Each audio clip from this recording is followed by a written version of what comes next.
All right, so let's get to this main event. So Bryan Danielson defending the AEW World title against Jon Moxley. If Danielson loses, he is done as a full-time wrestler. He's battling it out in his home area. A brutal match. And man, knowing what Bryan's going through right now, because if you don't know, his neck is legitimately injured. He's got to have surgery on it. He's having nerve issues, getting tingling in one of his arms. I mean, he's in really bad shape right now. And he just took shot after shot after shot after shot to his neck and his upper spine. And it just, as aside from everything else that happened, I just have so much respect for him getting through that match. I mean, what an incredible performance by Bryan Danielson. But eventually, Moxley gets through, wins the match. And before we get to the attack at the end, Stu, that silence that happened when Moxley won it, because he won it on a submission, the crowd just went, and it's not a bad thing. It's not a bad thing because they were in shock. And I'm going to tell you that it reminded me of when the Undertaker's streak was ended. Yeah. That came to mind when I saw that crowd reaction because they were just stunned that Bryan lost that match. Were you surprised at how quiet that crowd went? That was crazy. I was a little surprised. It doesn't look it was there in Tacoma. You're just down the road from Aberdeen. It's Bryan's home state. I think it's kind of funny. I'm pretty sure that crowd really thought Bryan would, survive and carry on. I think they may have been the only ones because I think everybody was, as soon as they booked Moxley, it was like, okay, Moxley's winning because not only because it's Moxley, but they also still got to carry on this whole whatever. So yeah, I was a little surprised. It wasn't total surprise. It was fun to see a kind of a shock moment like that. And then everything that happened afterwards, and we're going to get into it. I mean, I've got my thoughts. Yeah, me too. So after the match is over, they had Moxley kind of bow down to Danielson, showing respect. And then the BCC hits the ring, and they are absolutely brutalizing Bryan Danielson.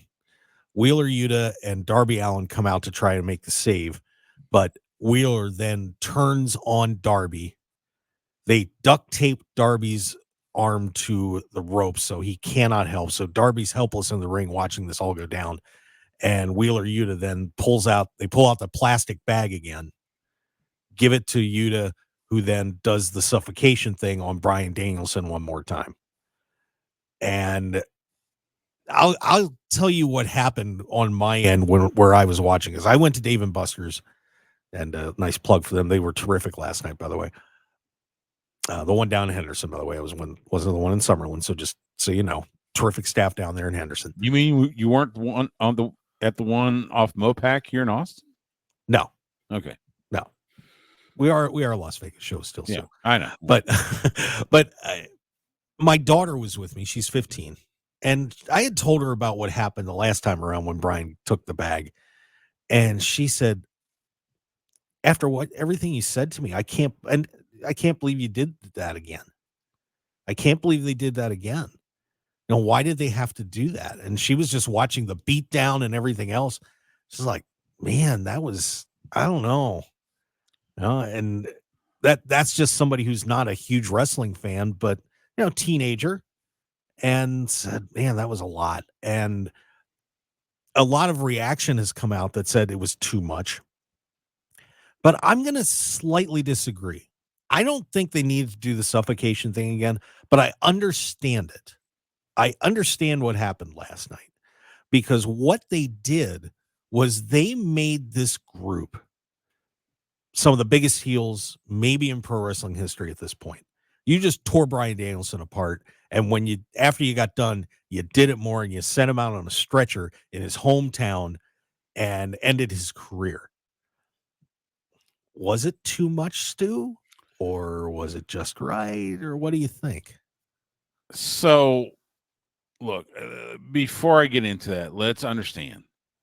Bryan wanted to go out like this. This Yes, he was did. Bryan's idea, and probably a little bit of Mox. So I get that. I was really uncomfortable with the suffocation thing at All Out. Mm-hmm. I thought it was unnecessary. And I go back to the old school thinking of, if you're going to do a move, there needs to be a purpose, even if it's post-match attack. You follow the suffocation thing this time with Pillmanizing Bryan's neck. Yeah. So again, I ask, if you were going to Pillmanize his neck, why do the suffocation? I get it.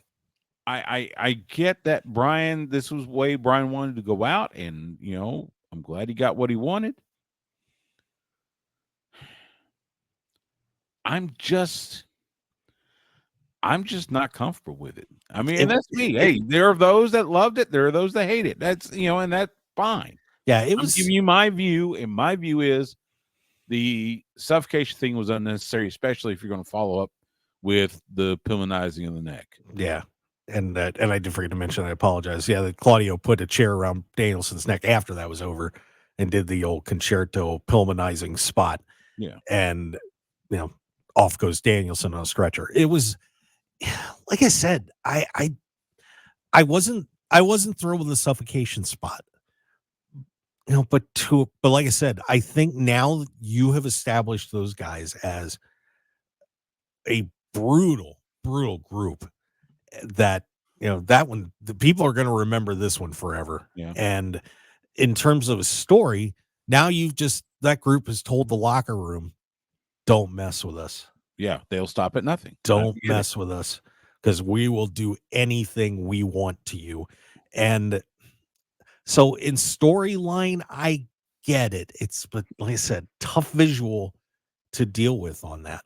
I mean, and I was starting to think last night after I was driving home about, what moments that kind of paralleled to me in pro wrestling history. And I went back to the Ernie Ladd Ox Baker riot, the Horseman's attack on Dusty Rhodes at the Omni that almost got them killed when they were trying to get back to the locker room.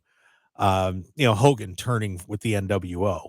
I mean, those, that's kind of where I put this moment. And, you can say what you think, how it got there, but these guys did something that people are never going to forget. And then you add in the fact that this is Bryan's last full-time match in all probability. I mean, man, it's a massive amount of drama there. So yeah, it was. So, I mean, Tony Khan didn't even do the media scrum. He, the storyline is he went to the hospital, so you had Tony Schiavone and Nigel McGuinness doing the post-show media scrum. The other thing that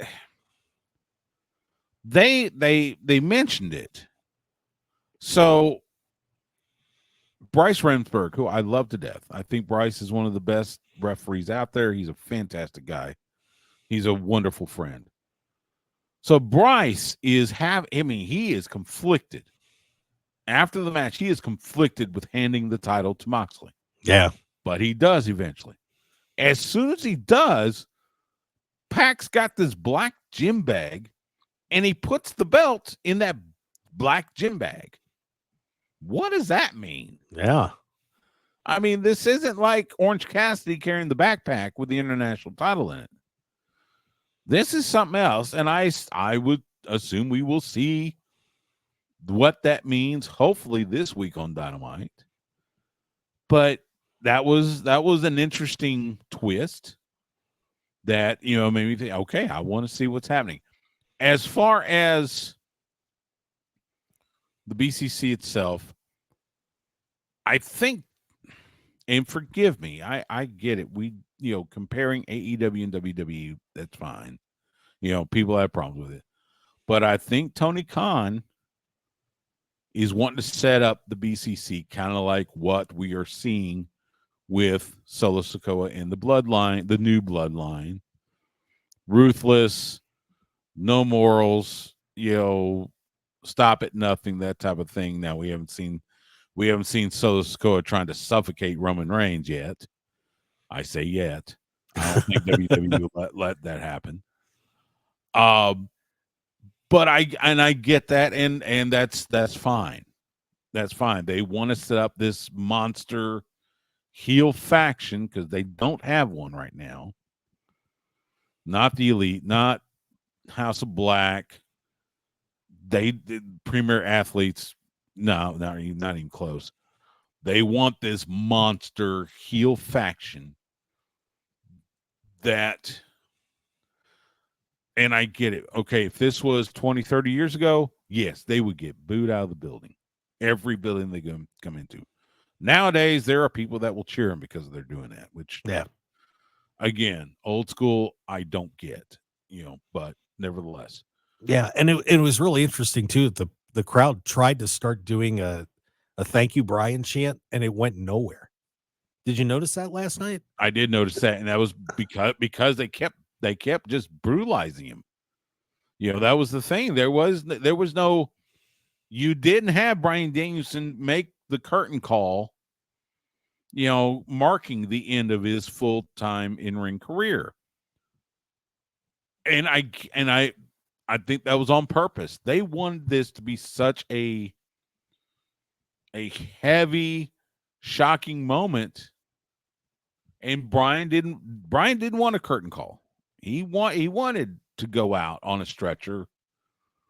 And again, kind of like what you said, this is something they're going to remember.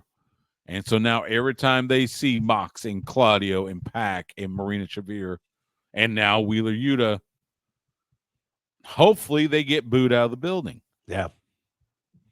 Yeah, it was a very interesting moment. And I'm running a little long break, but I do want to get a couple comments in here real quick that were in the chat box. Jesse Hyde said, so AEW did not get their dream of seeing McMahon in AEW, as in Shane McMahon, but there were rumors Sami Callihan could be behind the new BCC, a.k.a. Capital Murder Combat Club. That's a pretty interesting talk because they trademarked it was the name of the tag team that Jon Moxley and Sami Callihan were, I guess, on the indies. So there is speculation. Sami Callihan right now does not have a contract. We last saw him in TNA. Could he be joining Mox in AEW? Which would make for very interesting viewing. I will give it that. I'm a huge Sami Callihan fan. There's the speculation. Even if it's a short-term contract, why not? Let's have a little more chaos. Yeah, I mean, there is somebody behind this. There's another layer to this whole thing, and we're gonna see where it ends up. Hi, pro wrestling fans. Mark Hoke here. I'd really appreciate it if you would take a moment to join the Mark Hoke Show family, and please click on the subscribe button below. Also, please stick around and check out the incredible sponsor of this video. Thanks for joining us, and we'll see you again on the Mark Hoke Show YouTube channel. Looking for high-quality custom screen printing in Las Vegas? Look no further than Off-Grid Creations. Need a few custom t-shirts for a local event, band merchandise, or family reunion? We've got you covered. Large order of uniforms for your staff, sports team, or club? We can handle that too. Our experienced team will work closely with you throughout the entire process from design consultation to final product. Call us at 661-300-1115. That's 661-300-1115, or visit our website at off-gridcreations.com. Get a free consultation today.